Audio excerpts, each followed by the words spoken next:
Sophie Cunningham gets elbowed in the face. Look at this. Damn. They call Sophie Cunningham gets elbowed in the face, and somehow this is a foul on Sophie Cunningham. Yeah, I shit you not.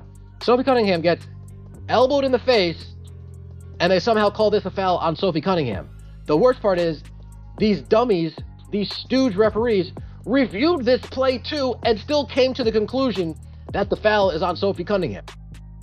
You can't make this up. What happens when a player speaks out and, in her very next game, the whistles suddenly go silent? That's the question fans kept asking after Sophie Cunningham absorbed a hard elbow that had everyone replaying the incident instead of watching the score. Was it just another physical moment in the WNBA, or did her outspoken stance on women competing in women's sports place an even larger target on her back? The debate only intensified afterward, and the video has fans firmly divided.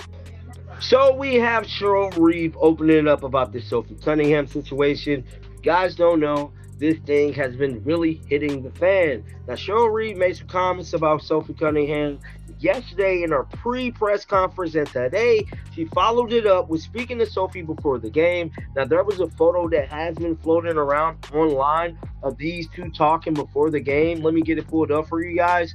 Now, we all know that Sophie Cunningham has found herself in a wormhole, man. She got these rallies being led. For a league that constantly promotes tough, physical competition, this sequence left many fans questioning where that standard suddenly went. Sophie Cunningham has earned a reputation for bringing relentless intensity, defending her teammates, and never shying away from controversy. Indiana Fever, from a public relations standpoint, they cannot get out of their own way. If they did not believe when they dropped this injury report and Sophie Cunningham randomly shows up right after she has to put out a statement in what looks like a, oh crap, I've done gotten my arm twisted, my elbow twisted by the Indiana Fever leadership, and look, Sophie's going to deny that. During the sequence, Cunningham took a hard elbow that instantly grabbed the attention of everyone watching. The contact was clear enough that the replay was shown repeatedly from multiple angles, and each replay sparked the same reaction from viewers.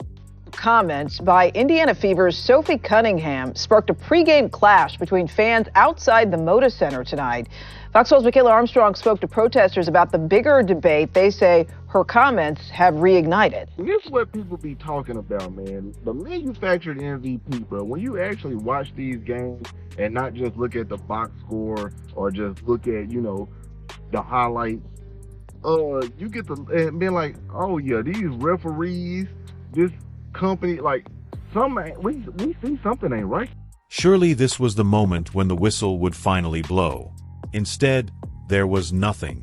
No foul was called, no correction was made, and Cunningham received no relief after absorbing the contact.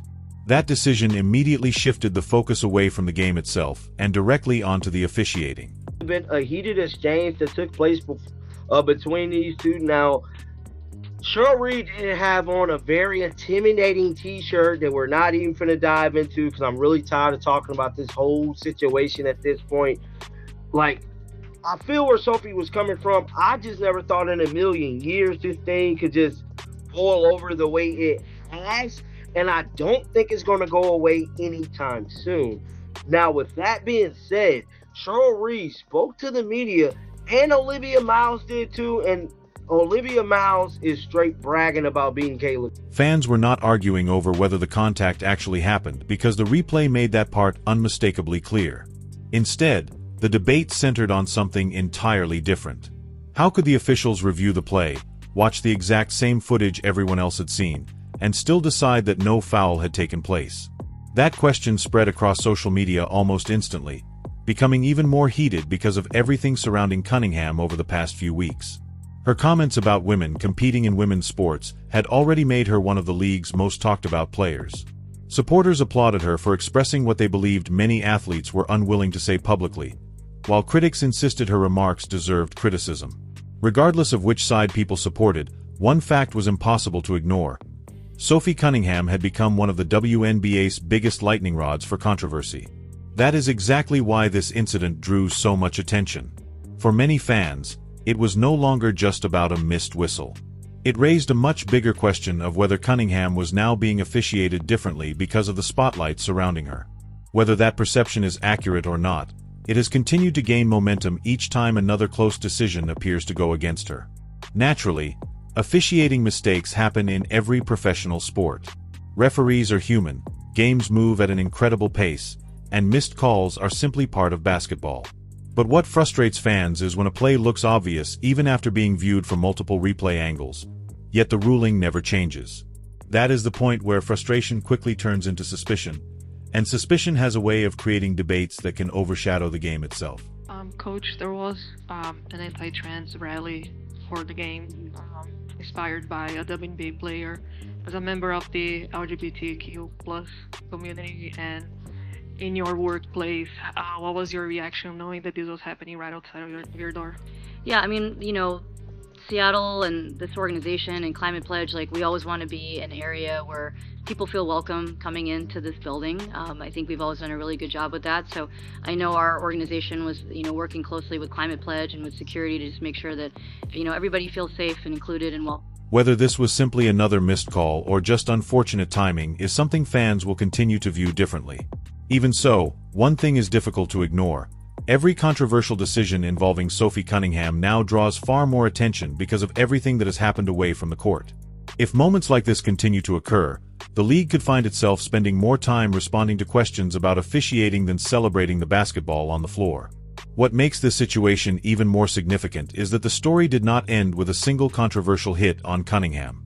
Instead, that play became the catalyst for a much broader debate, as many fans believe the atmosphere surrounding her has changed dramatically since she publicly shared her views on the discussion surrounding women's sports. Whether people agree with her position or strongly oppose it, the reaction from both inside and outside the league has become impossible to overlook. The moment that truly fueled the controversy was the sequence everyone keeps replaying. Cunningham absorbs a hard elbow, the officials have a clear view of the contact, the play is reviewed, and yet no foul is called. That is the moment that left social media asking the same question repeatedly. If officials are given the opportunity to slow the play down and examine the contact from multiple angles, how does it still end without a whistle? To many viewers, it looked like more than just a missed call. It appeared to be another example of what they believe is becoming a growing pattern. We had the Seattle Storm, let me get it right, Seattle Storm's co-owner, Celeste Keaton, berate two young teenage girls who were wearing XXXY shirts with a sign that said, "Thank you, Sophie Cunningham, for speaking up for girls." Here's the two girls right here. They're supporting Sophie Cunningham after she made the remark saying that basically men don't belong, or trans women who were men don't belong in women's sports. And they don't. She came over, verbally assaulted them, called them, saying the WNBA has suspended her 5 games and fined her. She won't be able to sit on court side. Instead of focusing on basketball, the WNBA has once again found itself at the center of debates involving Sophie Cunningham, Caitlin Clark, the Indiana Fever fanbase, members of the media, and the growing political divide that seems to accompany nearly every major league headline. It feels as though one controversy ends only for another to begin almost immediately. The latest discussion took an unexpected turn after a Seattle-based reporter said she no longer felt comfortable attending Indiana Fever games because of online threats she claimed to have received from Fever fans. According to the reporter, she had even begun wearing her media credentials backwards so fans inside the arena would not immediately recognize her. That statement quickly split the basketball community. Supporters argued that no journalist should ever face threats over sports coverage, regardless of the team they cover or the opinions they express. The reporter also pointed to a fan rally planned outside Seattle's Climate Pledge Arena in support of Cunningham following the backlash over her recent comments about women's sports. That announcement immediately reignited another heated debate, with supporters describing the gathering as a peaceful display of solidarity, while critics argued it carried broader political implications. Exactly. I don't want to take too much of this clip, but that's exactly what I saw too much of today. Instead of setting Caitlin Clark a screen, AB goes and gets the ball. Two things can be true right here. One thing that could be true, Stephanie White, this is the offense that Stephanie White, this is what gets Stephanie White hot and bothered, watching AB be the hub. One thing can be true. The second thing that's true, AB, use some common sense.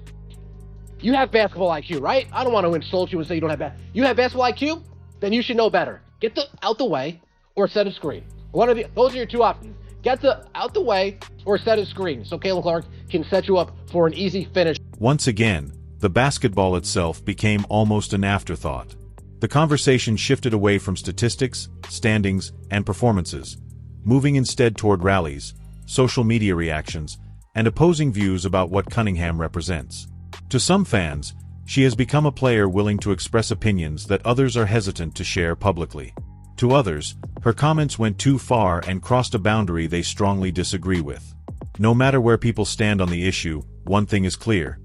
Sophie Cunningham has become one of the most polarizing figures in the WNBA. As the debate continued to grow, another social media post claimed that Storm fans were reaching out to the organization regarding the planned rally, pointing to Seattle's long history of supporting the transgender community. Shortly after, the Seattle Storm organization released a statement offering condolences after a tragic shooting near Seattle Center that resulted in multiple deaths and injuries. Suddenly, the basketball-related arguments dominating social media were pushed aside by a real-life tragedy impacting the local community. For a brief moment, the focus moved away from online conflicts and returned to something far more important. Meanwhile, attention also turned back toward the Indiana Fever and head coach Stephanie White following the previous day's events involving the team and its fans. Indiana Fever and Stephanie White, after she shit on the fans yesterday. You know, by the way, in politics, sometimes it can help just to be likable. Stephanie White's not very likable. That's part of her problem. She does not come across as very likable. And yeah, Stephanie White, the consumers, you do have to answer to them because they can turn the TV off and they quit buying tickets. Again, Indiana has had more empty seats. Shockingly, there were empty seats during a game against Angel Reese. But after that brief moment passed, the attention quickly shifted back toward the league itself, and another debate began to take shape. That leads us back to the original question behind this entire situation. For many fans, the issue is no longer simply whether Sophie Cunningham's comments were controversial. The bigger concern is whether the reaction to those comments is now starting to influence what happens on the court. When a highly discussed player repeatedly becomes involved in questionable officiating moments, people naturally begin looking for patterns, whether those assumptions are fair or not. Until the league can rebuild trust in both its officiating process and the way it addresses these situations, those questions are likely to continue growing louder. The timing makes the situation even harder to dismiss because this is not happening during a quiet period of the season. Instead, every replay is being examined in extreme detail across social media, sports programs, podcasts, and YouTube channels, with millions of viewers trying to determine whether they witnessed a simple mistake or something more troubling. That is exactly why the elbow incident involving Sophie Cunningham attracted so much attention. It got spicy before the game even started. This is wild, man. Cheryl Reeve running down, pressing Sophie Cunningham about her stance on this whole trans situation. You had the ABC telecast or ESPN, whoever it was, bragging about the t-shirt that head coach of the Minnesota Lynx, Cheryl Reeve, chose to wear. It was like a trans lives, trans kids matter, or something like that. This whole thing has blown up. If the officials had immediately called a foul, this entire discussion likely would have ended before it even gained momentum. Fans may have argued about the decision for a few minutes, the teams would have continued playing, and the conversation would have quickly shifted back to the final score. But once viewers saw the replay, witnessed the contact, and then watched the officials allow the game to continue without a whistle, the entire situation changed. Almost immediately, people began linking that moment to everything surrounding Cunningham over the previous several weeks. Her comments about women's sports had already placed her at the center of one of the most heated discussions in the sports world. Those statements brought strong support from some fans while drawing heavy criticism from others. That same divide is now appearing again with this incident. The challenge is that perception can become just as influential as reality, especially in professional sports where every major decision is judged through the standards of fairness and trust. Fans understand that officials are human and that missed calls are an unavoidable part of every game, no matter the league or level of competition. However, the real issue begins when enough people stop viewing those mistakes as simple human errors and start believing they represent something bigger. Physical. way too physical. The NBA allows physicality in the finals when the season's at the very end. But they want to keep their players healthy for the regular season and early rounds of the playoffs. Why hurt your content? Adam Silver in the league now. You get to the finals, that's a man's game. Wemby, good luck. WNBA regular season is officiated like UFC. There's no eye gouging, but almost everything else. So, and she didn't have great communications with players, according. Once that trust starts to disappear, every questionable whistle, every disputed no call, and every replay examined from multiple angles becomes another example that some people use to support a narrative they already believe. Whether those assumptions are correct or not almost becomes irrelevant because public opinion spreads across social media much faster than any official statement or explanation can. That is exactly the challenge the WNBA has been dealing with throughout much of this season. Instead of keeping the spotlight on incredible individual performances, emerging stars, competitive playoff races, and record-setting attendance numbers, the league has repeatedly been drawn into discussions about officiating, league decisions, media coverage, and the growing tension between players, reporters, and passionate fan communities. For a league experiencing historic growth and receiving more attention than ever before, this creates a difficult situation because not every form of attention helps strengthen the product. Unfortunately, once controversies like these gain momentum, they rarely stay limited to basketball itself. They often expand into much larger discussions involving league leadership, media narratives, how players are treated, and cultural issues that go far beyond what happens during 40 minutes on the court.